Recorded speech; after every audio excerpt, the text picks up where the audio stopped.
Je donne maintenant la parole à son Excellence Monsieur Tiburoro Tito, chef de la délégation de Kiribati.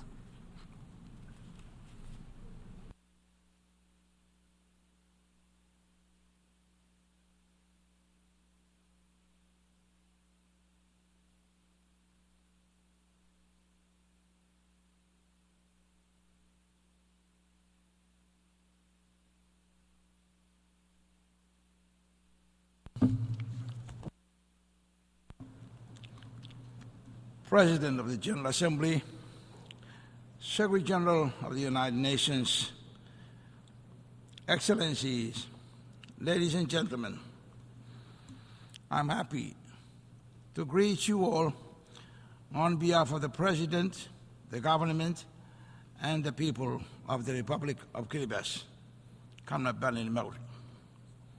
At the outset, I wish to join other delegations in congratulating Your Excellency, Mr. Philomena Yang, the government and the people of Cameroon on your election as the President of the 79th session of the United Nations General Assembly, and to assure you of Kiribati's full support and cooperation as you steer our work over the next 12 months. We also acknowledge with gratitude the effort and work of the outgoing President of the 78th session, His Excellency Dennis Francis of Trinidad and Tobago, for his leadership for the past year. It is with immense pride and a deep sense of responsibility that Kiribati stands before this assembly, marking the 25 years of its membership of the United Nations. A quarter of a century ago, on 14 September 1999, Kiribati joined this esteemed body and became the 186th member of this UN family.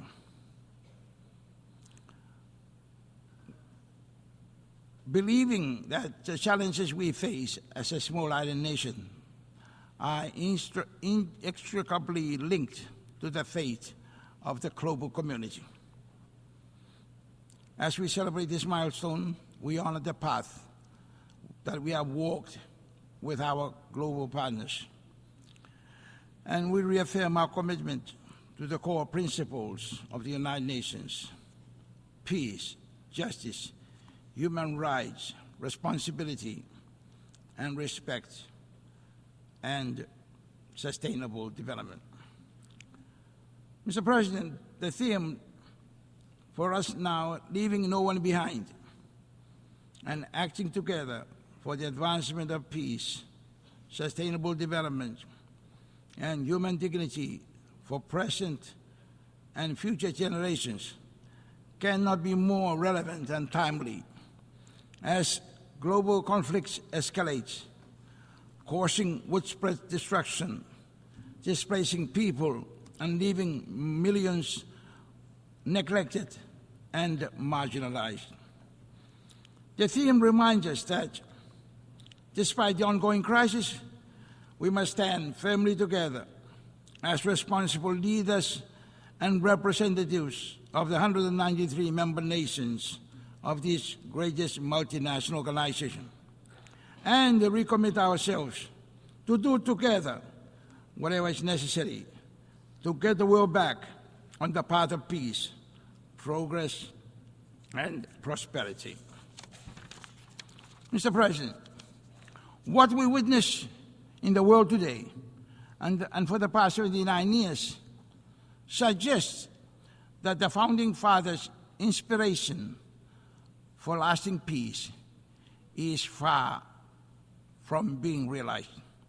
The theme is therefore a timely reminder not to lose hope over the heartbreaking scenes before us, but to re-energize our unity, solidarity, and collective determination to overcome the forces that stand against multilateralism that our United Nations family embodies. This is why Kiribati reaffirms the critical importance of reinvigorating multilateralism. The United Nations must remain the central platform for collective and global action, as no single nation can address the complexities of today's challenges on its own, be it pandemics, terrorism, conflict, human trafficking, climate change, to name a few. Mr. President, it cannot be disputed that the UN that was created in 1945 by 51 founding members to restore and maintain world peace and security out of the ash and devastation of World War II has now become the largest international organization on earth that deals with all aspects of human livelihood and well-being to such an extent that its core function of maintaining world peace and improving living standards has been greatly thwarted. This is further exacerbated by the lack of unity and solidarity among member states, coupled with the persistent lack of respect for the UN Charter and for the rights and sovereignty of nations under the Charter. The apparent lack of unity and solidarity within the membership of this family is very much evident in the inability of members to stand united on issues of common concern, the increasing polarization of global issues, and the proliferation of exclusive groupings which tend to breed more disunity and distrust among members. Mr. President, the success or failure of the United Nations in its core mission depends not only on the dedication, commitment, and persistence of its leadership and membership, but also on the quality of the collaboration between the two. The theme is a reminder of the need to gauge the performance of the United Nations against its core mission of maintaining world peace, improving living standards, and the promotion of human rights and freedoms. In this vein, our collective deliberation at this 79th session must shape a more effective path for the United Nations, ensuring it meets the pressing challenges of our time and serves all nations equitably.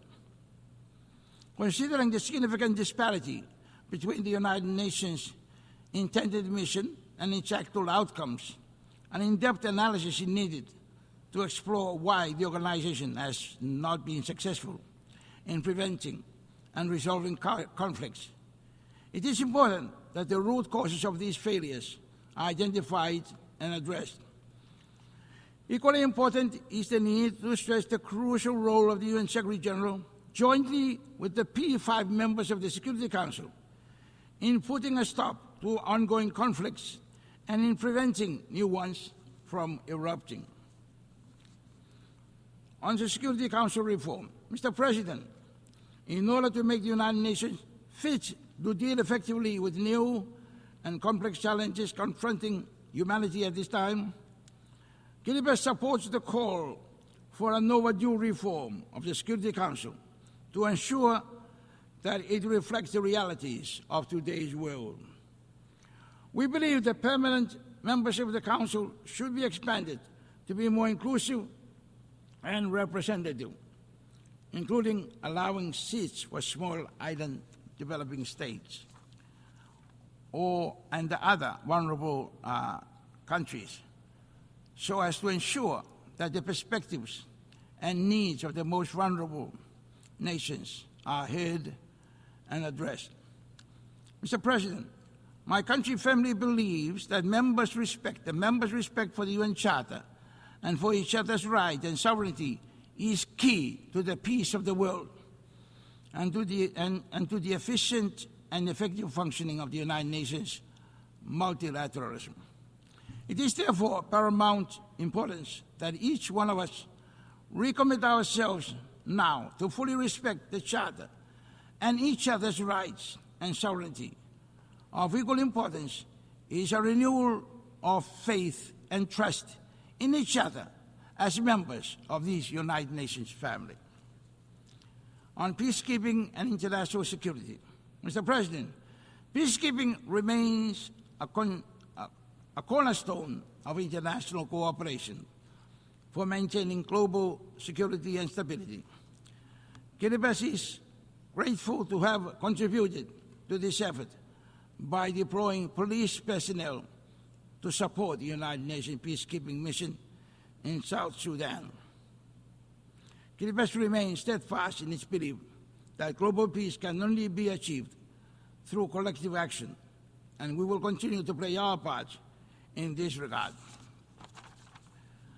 Mr. President, Kiribati firmly believes that a country without peace, as is now seen in the case of countries that are currently devastated by wars and conflicts, cannot undertake any meaningful development while their people are deprived of enjoying a normal way of life and forced to live in refugee camps or as homeless people surviving through charity and humanitarian donations.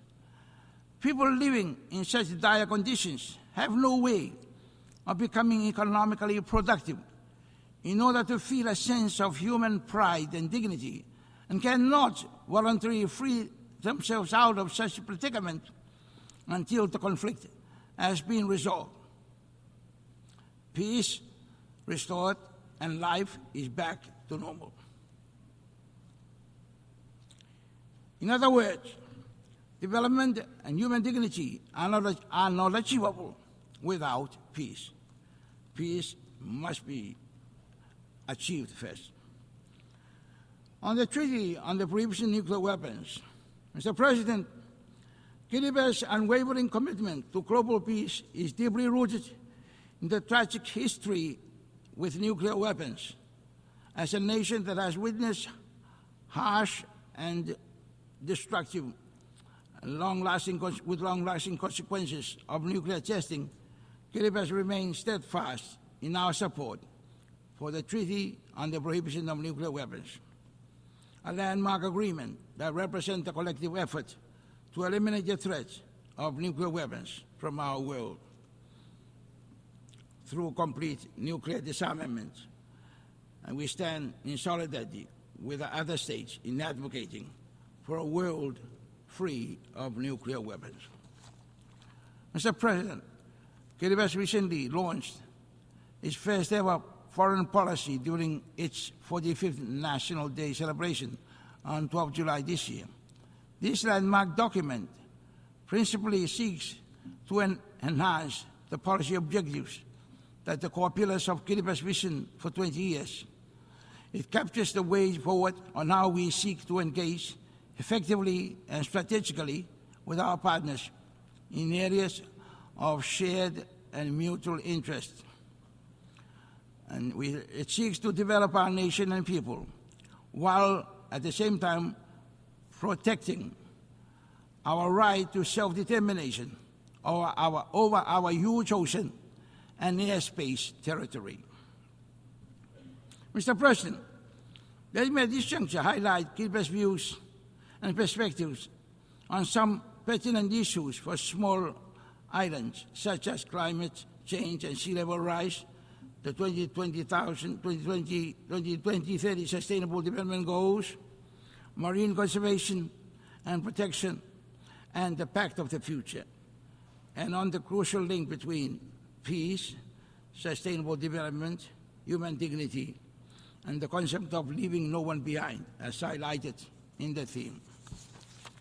Mr. President, Kiribati's designation as a least developed country reflects not only our economic challenges, but also our acute vulnerability to climate change.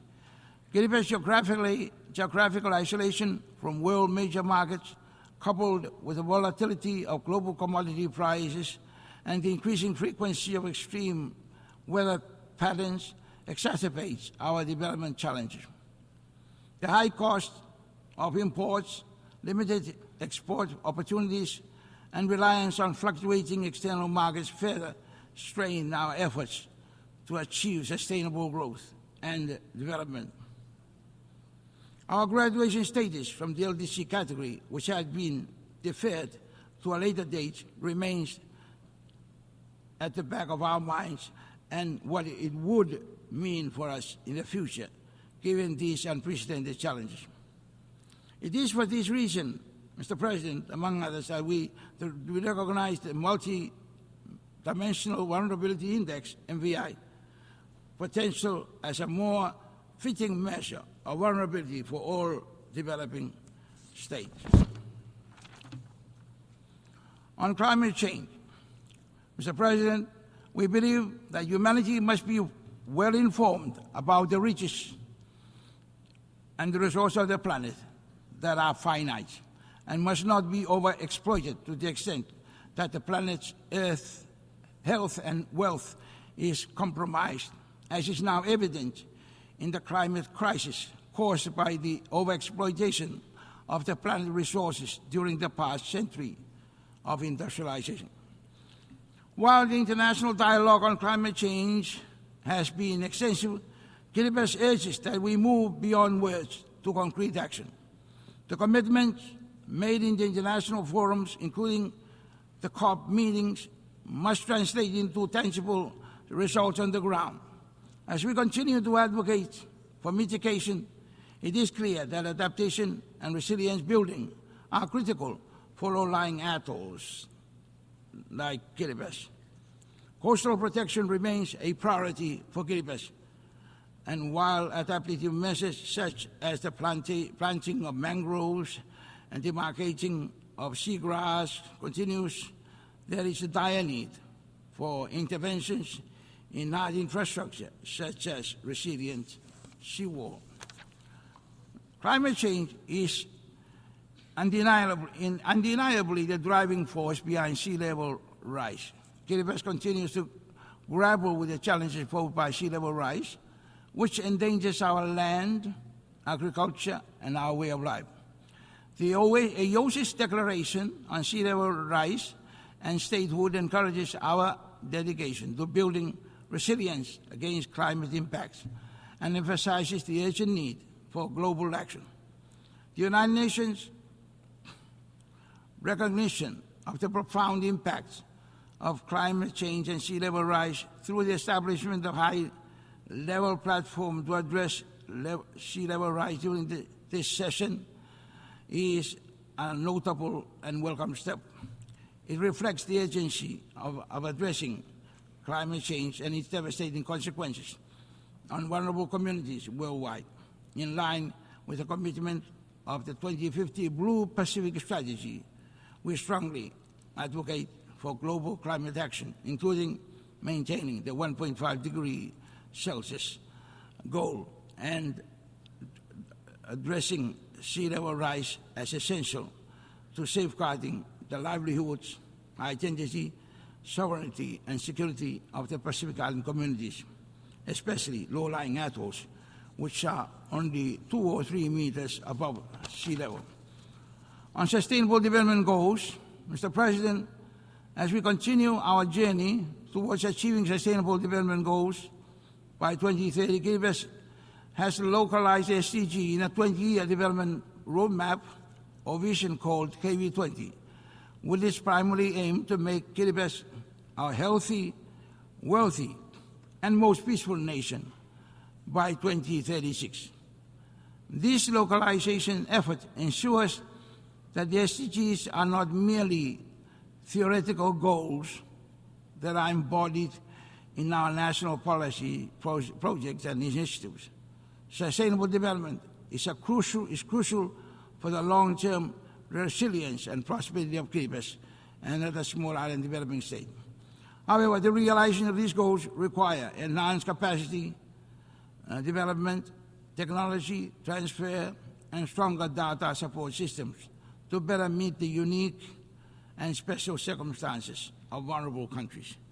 Kiribati also commits and looks forward to the implementation of the Antigua and Barbuda Agenda, ABAS, focusing several key areas aimed at promoting sustainable development, resilience, and addressing the unique challenges faced by small and developing states, such as climate change, resilience, sustainable economic development, access to financing, biodiversity, conservation, to name a few. ABAS reflects the need for tailored solutions that recognize the unique circumstances of states while promoting sustainable development and resilience against external shocks. On marine conservation and protection, Mr. President, fisheries continue to hold prominence as a priority sector within our KBS vision for 20 years plan. Given that ocean resources are significantly contribute largely to our economy. Kiribati's huge reliance on the tuna fishing license revenue, which finances about 70% of the government's annual expenditure budget, makes it mandatory for the government to take special care of the health of the marine environment, as evidenced in its adoption of the marine spatial planning of its entire 3.5 million square kilometer of its tuna-rich ocean resource. In order to promote public awareness and participation in marine protection and conservation, a number of programs have been launched in some villages and communities in which people are encouraged to make village-based rules protecting fisheries in the areas against overexploitation and sanctioning offenders in accordance with well-accepted cultural practices. However, our limited capacity in monitoring the surveillance of our large economic zone are highly susceptible to illegal, unregulated, and reported fishing, IUU, fishing expeditions. Considering our heavy reliance on our fisheries for livelihood and revenue, Kiribati remains deeply concerned about the ongoing challenge of IUU, which undermines not only our national effort to sustainably manage marine resources, but also global progress towards achieving the Sustainable Development Goals. IUU fishing significantly impacts our national economy by depleting fish stocks, undermining sustainable fishing practices, and reducing revenue for local fisheries. This threatens the economic stability and the livelihood of our people dependent on fishing. We acknowledge the assistance of our partners rendered in addressing this gap and in providing the surveillance support. Kiribati calls upon the international community to strengthen cooperation and action to combat IUU fishing, ensuring that sustainable fisheries management become a reality for all nations, especially those most vulnerable to its impact. Kiribati is acutely aware of the profound significance of the ocean to our livelihood, culture, and environment. And this is why we invest a lot of effort in the preservation and protection of our marine environment. On the Pact of the Future, Mr. President, Kiribati applauds the Secretary General for his great initiative for bringing the whole world together to re-energize the United Nations as it approaches its 80th year anniversary, so that it remains relevant and vital for the peace, progress, and prosperity of humanity in the future.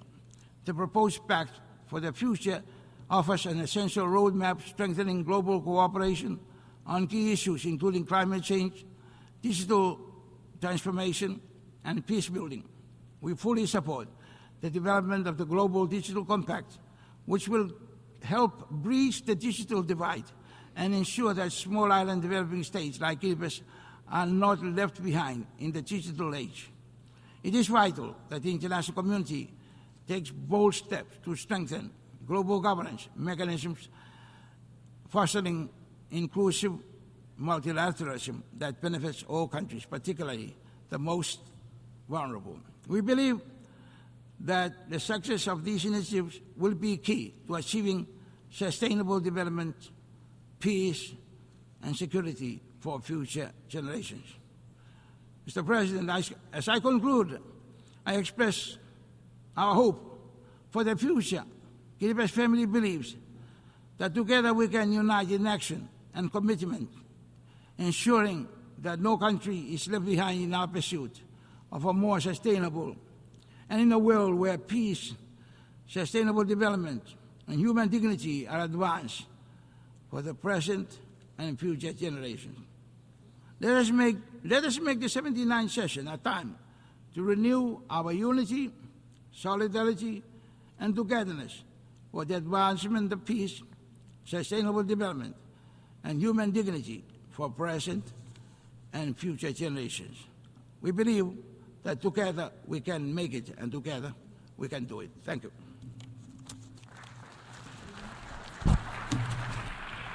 Je remercie le chef de délégation de Kiribati